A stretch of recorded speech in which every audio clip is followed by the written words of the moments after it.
Emang robot bisa mengaplikasikan OOP di PHP? Emang robot bisa memakai OOP di PHP? Emang lu bisa? Kalian tahu nggak sih apa itu OOP?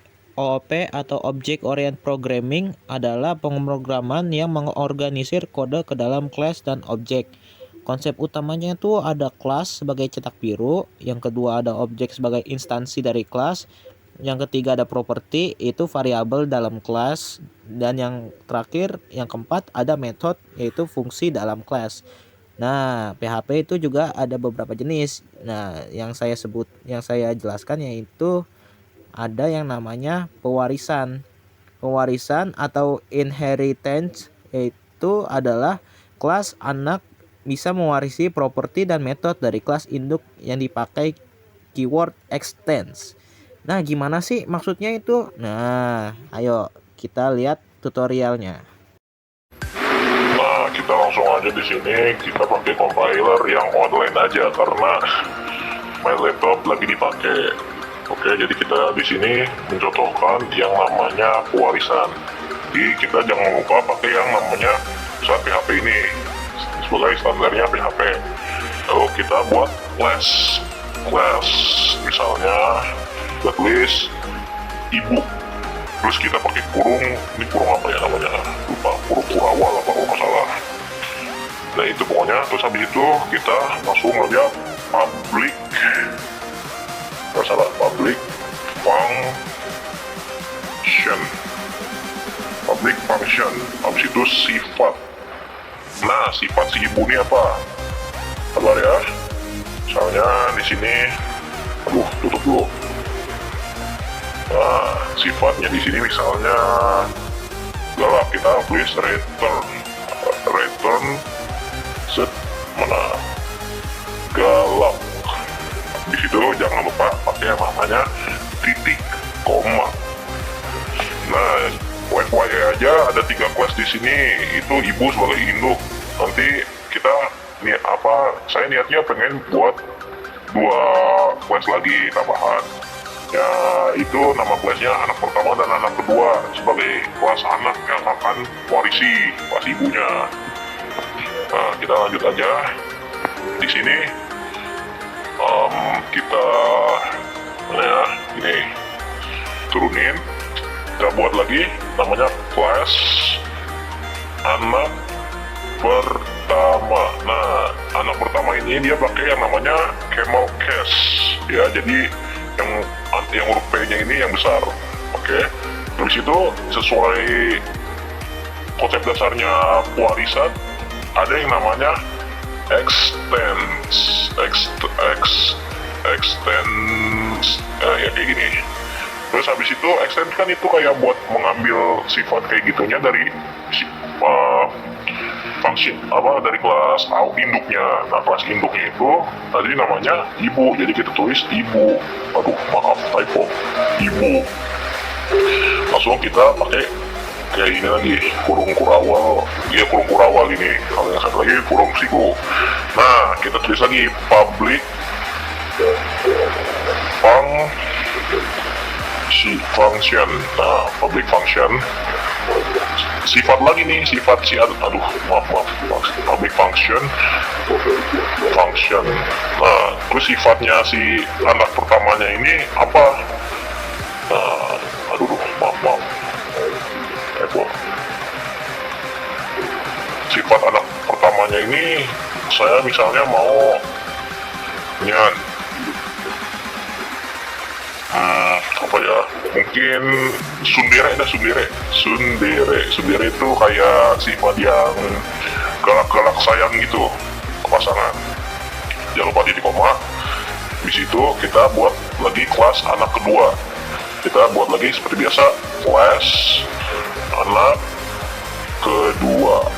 Habis itu extensinya siapa? Ya ibu. Oh ya, nama kelasnya ini jangan sampai salah ya.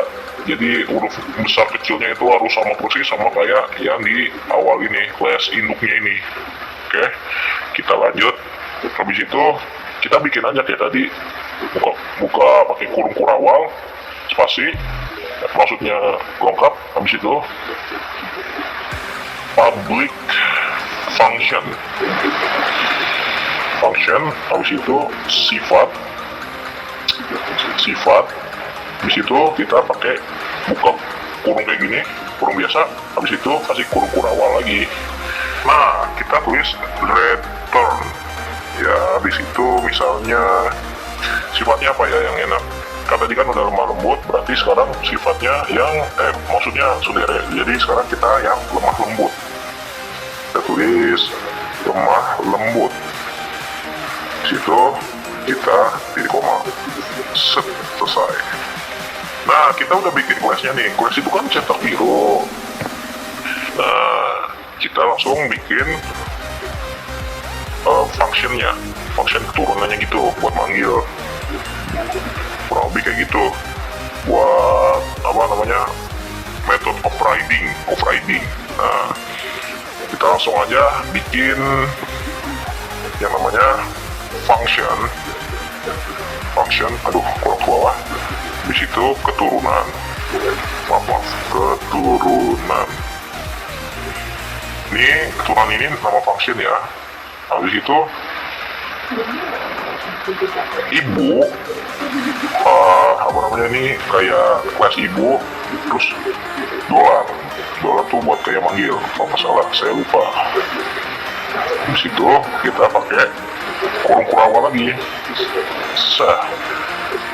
Habis itu eko dolar ibu. Habis itu kita buat tanda panah kayak gini untuk mengambil poin-poinnya atau mengambil variabel yang ada di dalam si inian sifat yang ini tadi nih, sifat yang ini. Sifat yang ini nih, ibu. Nah, sifat di situ tutup kayak gini, spasi, titik. Di situ kita ingin BR, biarin rapih dia turunnya ke bawah. Set. Nah, jangan lupa kita pakai yang namanya titik koma. Mana sih titik koma? Nah, ingat ya, PHP itu harus diakhiri dengan titik koma. Kalau nggak titik koma, nggak bisa, error otomatis. Nah, lanjut kita bikin inian. Kan tadi kan, maaf, aduh. Nah, kan kita tadi udah bikin cetak birunya ya. Itu anak kedua ini namanya siapa? Anak pertama dulu deh. Kita contohnya anak pertamanya dulu. Anak pertamanya namanya siapa? Nah, kita langsung aja buat ini function, bukan function sih, kayak objek dari anak pertamanya itu, biar ntar outputnya itu ini kelihatan. Jadi kita langsung aja kita sini buat lagi dolar. Anak pertama itu saya mau kasih nama Nino, sama dengan new, bikin new itu buat kayak menambahkan yang baru, membuat baru. Nah, ya sesuai dalam artian bahasa Inggris, new itu baru. Gitu, sini tulis anak pertama. Oke, anak pertama, set. Jangan lupa titik koma. Gitu. Yang kedua, kita bikin namanya ya yang melembut, Mikasa. Kemudian ya tadi new anak kedua. Sekarang anak kedua, karena anak pertama sudah dipakai sama si Nino. Nah, langsung aja kita titik koma, langsung aja. Habis itu kita panggil functionnya nih. Kan tadi functionnya kan keturunan namanya, jadi kita langsung aja panggil keturunan, set, buka kurung, kasih dolar buat manggil. Pertama itu Nino, ya Nino, titik koma. Di situ keturunan lagi, titik buka kurung, panggil lagi variabelnya yang namanya Mikasa. Wait. Nah, itu kita jangan lupa kasih titik koma dan langsung aja kita run. Nah, muncul.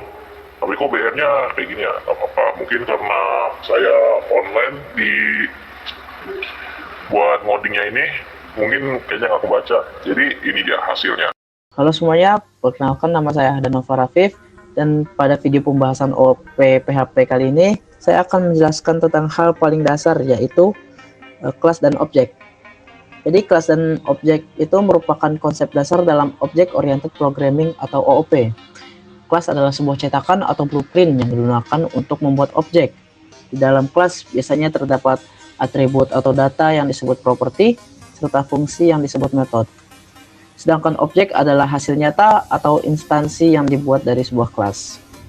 Agar lebih mudah dipahami, bayangkan kelas sebagai desain sebuah rumah. Desain tersebut berisi informasi mengenai bentuk, jumlah kamar, dan ukuran rumah. Sementara itu, objek adalah rumah yang benar-benar dibangun berdasarkan desain tersebut. Contohnya, kita memiliki kelas bernama mobil. Kelas tersebut memiliki properti seperti merek dan warna, serta metode seperti jalan. Dari kelas mobil, kita dapat membuat beberapa objek. Misalnya, mobil Toyota berwarna hitam dan mobil Honda berwarna putih. Walaupun berasal dari kelas yang sama, setiap objek dapat memiliki data yang berbeda. Dalam PHP, kelas dibuat menggunakan kata kunci class, sedangkan objek dibuat menggunakan kata kunci new. Contohnya bisa kita lihat pada gambar ini. Nah, pada contoh tersebut, kita bisa lihat bahwa mobil adalah kelas, dolar merek dan dolar warna adalah properti, jalan adalah metode, dan dolar mobil satu adalah objek yang dibuat dari kelas mobil menggunakan keyword new. Jadi, dapat disimpulkan bahwa kelas adalah cetakan atau blueprint, sedangkan objek adalah hasil nyata yang dibuat dari cetakan tersebut. Keduanya merupakan dasar dari konsep OOP yang membantu program menjadi lebih terstruktur, mudah dikelola, dan dapat digunakan kembali. Oke, setelah mendengar penjelasan sebelumnya, sekarang kalian paham kan mengenai dasar-dasar OOP? Tapi pas lagi ngoding pakai metode OOP, kalian pernah nggak kode yang kalian buat tuh berantakan, tidak beraturan, tidak terstruktur gitu? Soalnya kalian tuh belum menerapkan fitur-fitur lanjutan dari OOP. Di sini kita bakal bahas 3 fitur lanjutan dari OOP. Pertama tuh ada thread, interface, dan abstrak. Pertama-tama, mari kita bahas yang abstrak dulu. Oke, pada tutorial yang pertama kita bakal bahas mengenai kelas abstrak. Di sini kita punya pertama kita buat dulu abstract class, contohnya itu kendaraan. Terus kita buat metodenya itu metode jalan, public function jalan. Terus kita buat lagi kelas turunan yang akan mewarisi dari metode tersebut. Di sini kita buat mobil, contohnya mobil extend ini soalnya dia kan kelas turunannya jadi pakai extend. Kendaraan, metode jatuh jalan. Terus untuk menampilkan output hasilnya, kita pakai metode echo, mobil berjalan dengan 4 roda. Lalu kita panggil fungsi tersebut, pertama itu new, keyword new, mobil, terus metode itu jalan. Yang akan menghasilkan output seperti ini. Mobil berjalan dengan 4 roda. Oke, selanjutnya saya akan bahas mengenai interface. Pertama-tama, contohnya di sini tuh ada interface.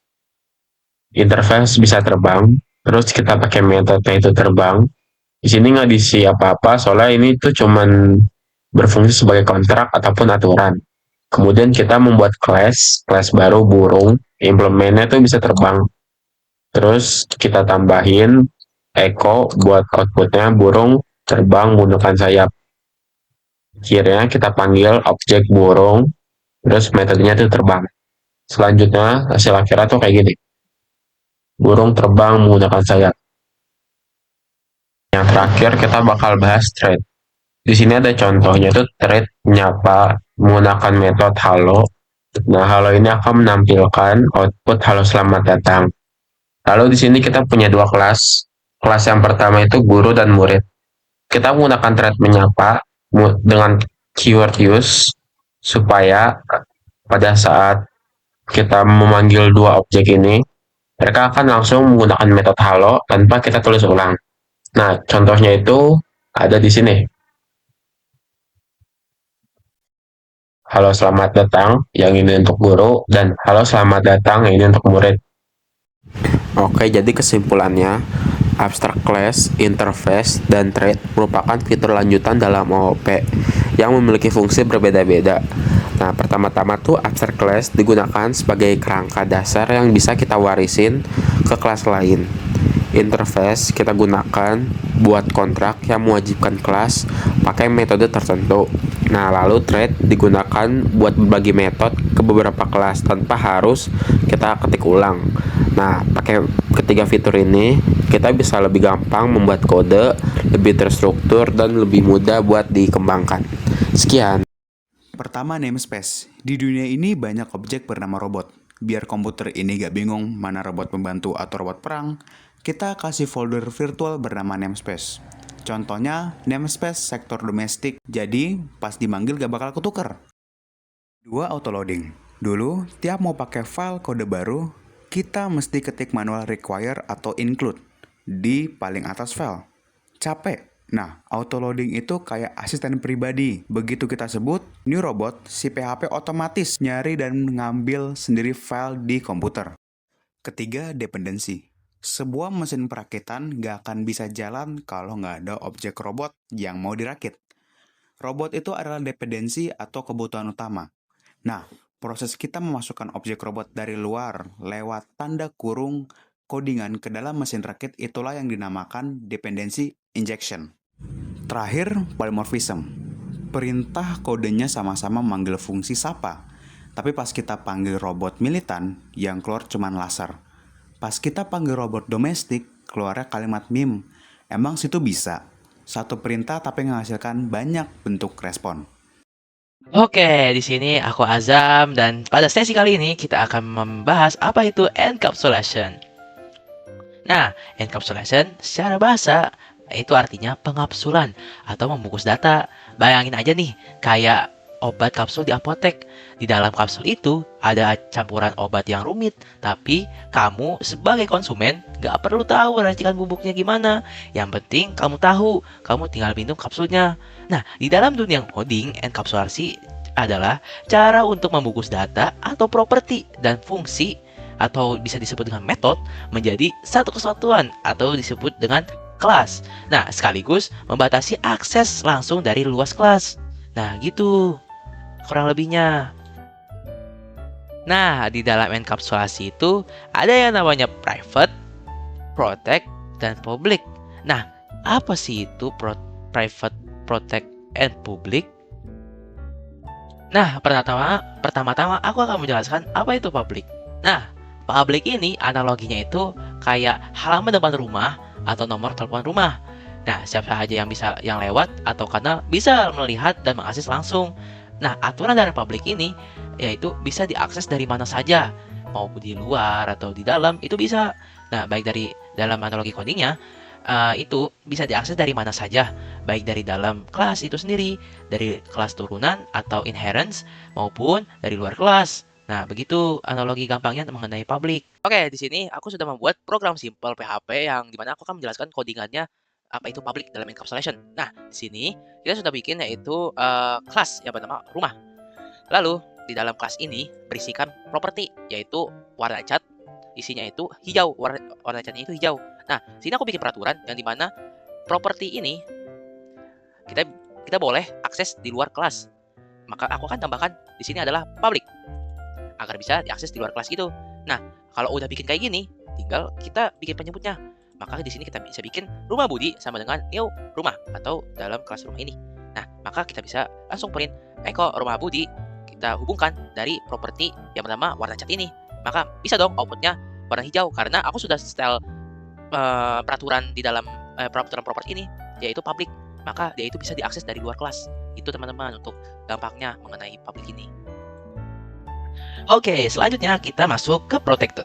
Nah, protected ini analoginya TV di suatu ruangan keluarga atau mobil milik kita nih, milik keluarga. Nah, orang luar atau tetangga nggak boleh tiba-tiba masuk dan pakai lah, gitu ya kan. Nah, tapi anak-anak kita yang tinggal di sana atau pindah rumah atau bisa disebut juga dengan turunan masih bisa boleh pakai. Aturannya itu cukup simpel, cuma bisa diakses di dalam kelas itu sendiri dan kelas turunannya, atau bisa disebut juga dengan extends. Objek di luar kelas nggak boleh akses langsung. Nah, itu untuk peraturan protected. Selanjutnya kita akan membahas contoh codingannya. Oke, di sini kita masuk ke dalam contoh codingannya. Di sini aku punya dua kelas nih, kelas orang tua dan kelas anak. Di mana kelas orang tua ini berisikan properti rahasia dengan sama dengan saus rahasia keluarga. Isinya itu saus rahasia keluarga nih. Wah, apa nih ya? Nah, maka di sini aku pengen tuh yang boleh akses ini anak-anakku doang nih atau kelas turunan. Nah, gimana sih caranya? Maka di sini aku bisa tuliskan di properti kelas orang tua ini aku tulis protected agar bisa diakses oleh anak-anak aku aja. Nah, terus aku bikin kelas anak yang di mana itu turunan dari orang tua. Maka di sini aku bikin metode yang itu public function masak, memasak pakai dari properti reset orang tua. Nah, jadi aku bikin lagi di sini penyebutnya yaitu Budi sama dengan new anak atau dari kelas anak. Maka print Budi dari variabel masak. Nah, kalau misalnya aku langsung Budi dari resep rahasia si properti orang tua ini nggak bisa, karena yang bisa akses itu cuma di kelas anak, nggak bisa nih langsung keluar dari luar kelas gini. Makanya disebutnya itu si protect ini hanya bisa diakses oleh kelas turunan atau kelas di dalam kelas itu sendiri atau properti di dalam itu sendiri. Itu teman-teman. Wah, kayaknya kalian udah bisa mengerti nih dikit-dikit apa itu encapsulation di dalam OOP PHP ini. Nah, yang terakhir itu ada yang namanya itu private. Nah, private ini analoginya seperti buku diari rahasia kita nih. Cuma kita doang yang boleh tahu isi buku diari ini. Anak kita nggak boleh buka-buka tanpa izin, apalagi tetangga sebelah. Masa mau dibuka sih buku diari sama anak atau tetangga sebelah? Nggak mungkin dong. Nah, jelas nih aturan private ini paling ketat banget. Cuma bisa diakses dalam kelas itu sendiri, kelas turunan anak, dan objek di luar kelas nggak bisa mengaksesnya sama sekali. Itu yang dinamakan private. Jadi sangat ketat lah istilahnya. Begitu teman-teman. Nah, di sini aku sudah membuat program simple juga, yaitu program setel PHP, yang dimana aku akan menjelaskan apa itu private. Nah, di sini kita itu memiliki kelas ibu dan kelas anak ibu atau extends dari turunan ibu. Nah, seperti yang sudah dijelasin, kelas private ini nggak bisa sama sekali diakses oleh anak kita atau turunan kelas dan di luar kelas. Hanya bisa. Nah, gimana sih itu cara aksesnya? Maka di sini private ini hanya bisa diakses di dalam kelas itu sendiri. Nah, itulah teman-teman. Jadi, ketika kita mau langsung misalnya di sini echo ibu pin ATM dari properti ATM ini, itu nggak bisa. Karena itu udah private. Tidak bisa diakses dari luar kelas. Maka, bisanya itu echo ibu print dari fungsi dapatkan pin. Itu hanya bisa diakses dalam kelas ini, dalam kelasnya ini doang. Jadi kalau misalnya kita ini di kelas anak ibu itu nggak bisa, hanya bisa di sini. Itu teman-teman, beda sama yang kayak tadi. Kalau yang tadi kita bisa aksesnya dari anak ini, bisa langsung. Itu kita bisa langsung dari pin ATM ini. Misalnya echo pin ATM, misalnya di sini gini, echo dari pin ATM. Itu bisa. Kalau yang tadi misalnya public, berarti kan kalau kayak gini kan public ya, public. Nah, kalau misalnya protect, kita bisa dari sini, ya kan? Tapi kalau udah mainnya private, itu nggak bisa. Kita hanya bisa aksesnya itu dari kelas itu sendiri, yaitu kelas yang bernama ibu.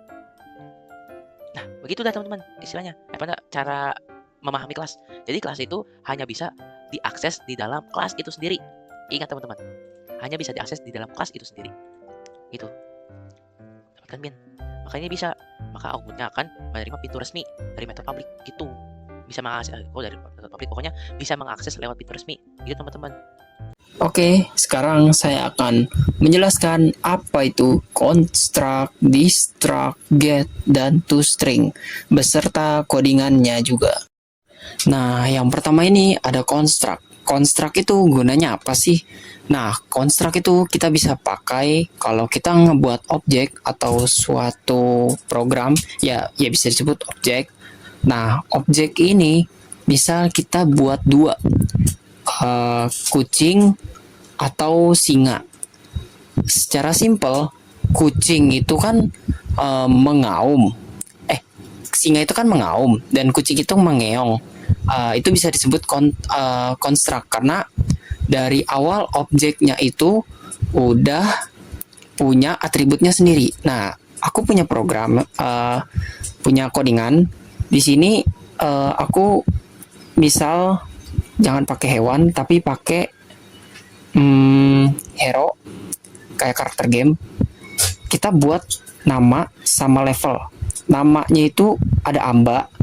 Level itu misalnya atribut kayak atribut misal pedang, atau level 1 itu namanya construct atau objek yang baru dibuat. Habis itu dia punya semacam atribut. Oke, yang kedua ini ada destruct. Jadi kegunaan destruct ini kebalikan dari construct. Kalau construct itu penyambutan karakter baru, kalau destruct itu perpisahan dari karakter baru. Misal kalau kita memasuki permainan, gampangnya itu kita membuat karakter dan kita diberi sambutan, kayak diberikan atribut atau nama. Nah, kalau destruct ini kita itu keluar dari program atau permainan tersebut. Jadi di awal codingan ini kita bikin construct, yaitu penyambutan, dan di akhir ada destruct. Destruct itu keluar dari arena atau menutup program supaya program ini bisa dihentikan. Oke, yang ketiga ini ada get. Jadi kegunaan get ini buat ngambil data. Semisal kalau data private seperti nama atau level, nama atribut atau level itu di set di private. Nah, jadi gunanya get ini untuk mengambil data, atau bisa dibilang suatu codingan yang bisa mengakses data di dalam istilah berangkas yang terkunci. Jadi gunanya get ini untuk membuka atau untuk membuka akses agar bisa mengambil data nama dan data level, seperti misal nama amba dan levelnya itu level 5. Jadi bisa terlihat dengan menggunakan get. Oke, yang selanjutnya ada toString. toString ini semisal kita memakai codingan public function toString return nama di sebuah codingan kita, maka codingan tersebut akan mengeluarkan data dirinya, atau bisa dibilang profile. Misal dalam game kita punya nama tersebut adalah amba, dan kita punya levelnya itu level 5, atau kita misal punya atribut semacam apapun kayak pedang, level, atau apapun itu. Nah, nanti semuanya bakal ditunjukin oleh toString ini. Jadi gunanya toString ini membuat kita menunjukkan data diri kita atau bisa memperlihatkan data-data yang kita punya. Emang robot bisa mengaplikasikan OOP di PHP? Emang robot bisa memakai OOP di PHP? Emang lu bisa?